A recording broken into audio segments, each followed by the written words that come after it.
আমি শুরুতেই অল্প একটু বলতে চাই। বিএনপি 1978 সালে 1 সেপ্টেম্বর জিয়াউর রহমান, শহীদ রাষ্ট্রপতি জিয়াউর রহমান, বহুদলীয় গণতন্ত্রের প্রবর্তক, ওনার হাত ধরে যেদিন বিএনপি প্রতিষ্ঠিত হয়েছিল, ওই দিন থেকে আজ অবধি পর্যন্ত বাংলাদেশ জাতীয়তাবাদী দল বিএনপির জনপ্রিয়তা একটুকু কমতি নেই, দিন দিন বেড়েই চলেছে।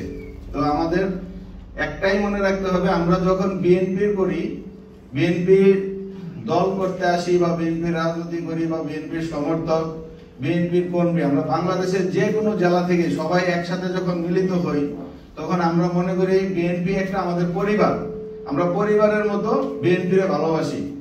তখন আমাদের একজনের সাথে আরেকজনের একটা আত্মীয়তার বন্ধন হিসাবে জড়িত হয়ে যায়। বিএনপি এমন একটা রাজনৈতিক দল, বাংলাদেশের সবচেয়ে জনপ্রিয় রাজনৈতিক দল।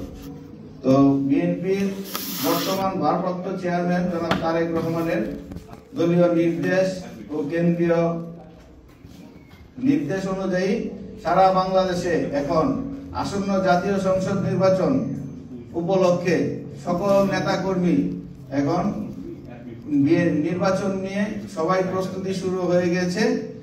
বিএনপিকে কিভাবে জাতীয় সংসদ নির্বাচনের সামনে বাংলাদেশের সংসদ প্রতিষ্ঠিত করার লক্ষ্যে এগিয়ে নেওয়া যায়, এর জন্য সবাই দলীয় নির্দেশ অনুযায়ী কাজ করে যাচ্ছে। তো আমি আমার আর বেশি কিছু বলতে চাই না।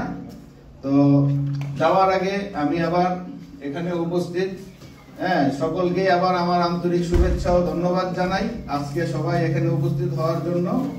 শহীদ জিয়াউর রহমান অমরক, দেশনেত্রী বেগম খালেদা জিয়া জিন্দাবাদ, জনাব তারেক রহমান জিন্দাবাদ, বাংলাদেশ জিন্দাবাদ।